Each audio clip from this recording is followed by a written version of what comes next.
Olá, alunos! Hoje a gente vai falar um pouquinho sobre a teoria do Francis Bacon, e essa teoria é muito importante porque ela vai, na verdade, reconfigurar toda a ciência moderna.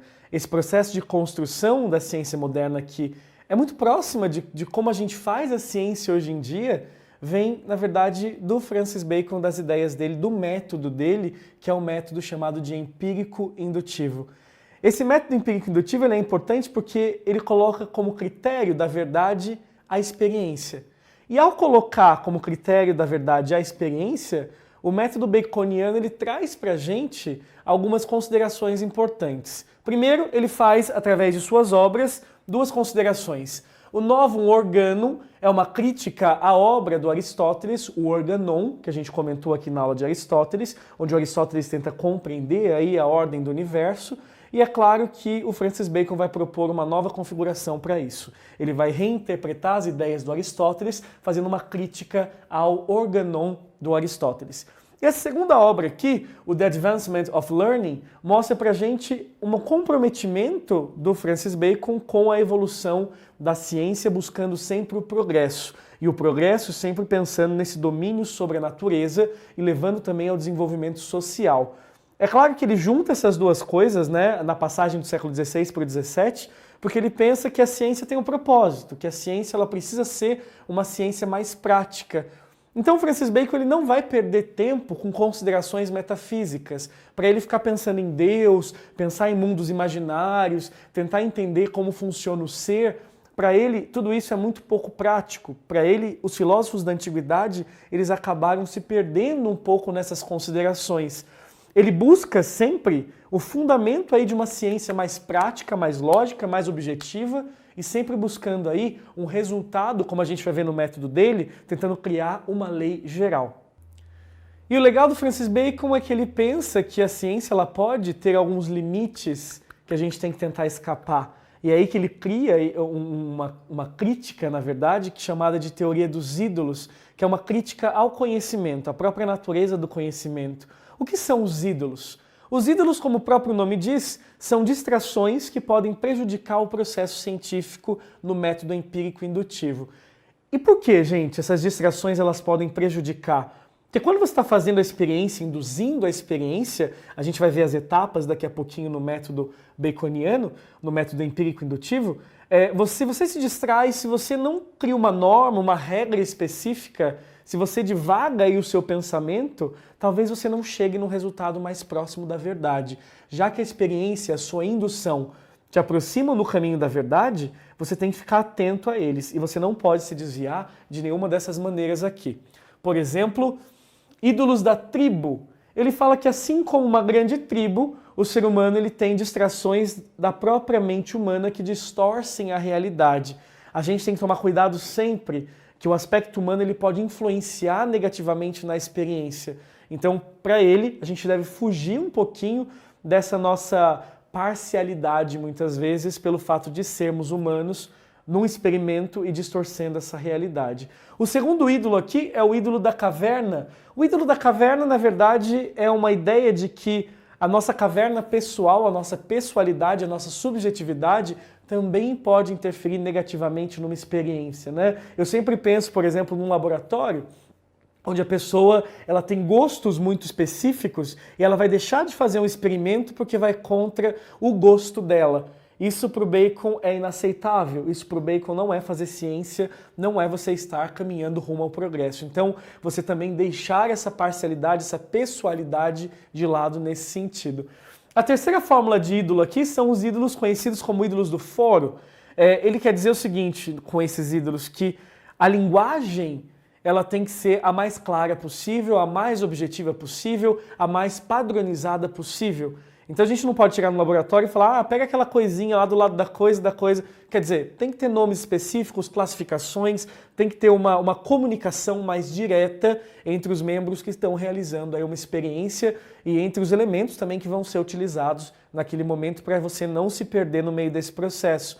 E por último, os ídolos do teatro. Os ídolos do teatro são, na verdade, são críticas aos filósofos do passado, como por exemplo Platão. De que adianta para a ciência prática, lógica, objetiva, como a proposta do Francis Bacon, você se perder em considerações sobre o mundo das ideias, o mundo material, sobre essa oposição, sobre a natureza do ser, sendo que o que importa realmente para o método baconiano, o empírico indutivo, é justamente você chegar em resultados. E esse método está aqui para a gente poder, obviamente, analisá-lo. Algumas etapas importantes do método empírico indutivo é justamente isso, né? Um método baseado na experiência que vai ser induzida para a gente tentar testar os resultados. E vocês devem perceber, né, alunos, que é muito parecido com o que a gente faz hoje em dia no laboratório. Primeiro você quer estudar um fenômeno. Esse fenômeno não acontece mais naturalmente, ele já aconteceu, mas você tenta induzi-lo em laboratório para tentar estudá-lo. Você não espera acontecer de novo. É justamente esse o objetivo da indução. Você induz uma experiência, você observa esta experiência, você analisa para ver se existe alguma regularidade que vai aparecer, algum resultado regular. Então, por exemplo, eu vou ver um fenômeno, sei lá, eu vou aplicar um remédio, testar um remédio novo num ratinho. Um calmante. E aí eu pego um rato, aplico e vejo o que acontece. O rato morre. Depois eu aplico de novo, o rato morre. Quer dizer, está tendo uma regularidade aí, o rato está morrendo, então talvez a dose esteja errada. Eu vou interpretar isso e vou tentar mudar a dose. Aplico no rato, não acontece nada. Aplico em outro, não acontece nada. Então a dose talvez esteja aí um pouco mais baixa do que o esperado.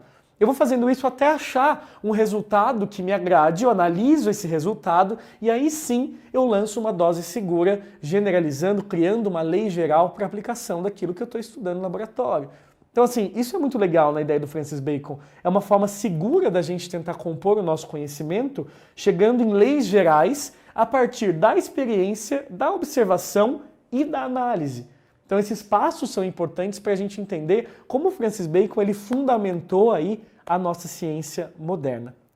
E para a gente finalizar, tem duas frases que eu gosto muito do Francis Bacon que ilustram muito bem o objetivo do conhecimento, né, nas ideias baconianas. Saber é poder.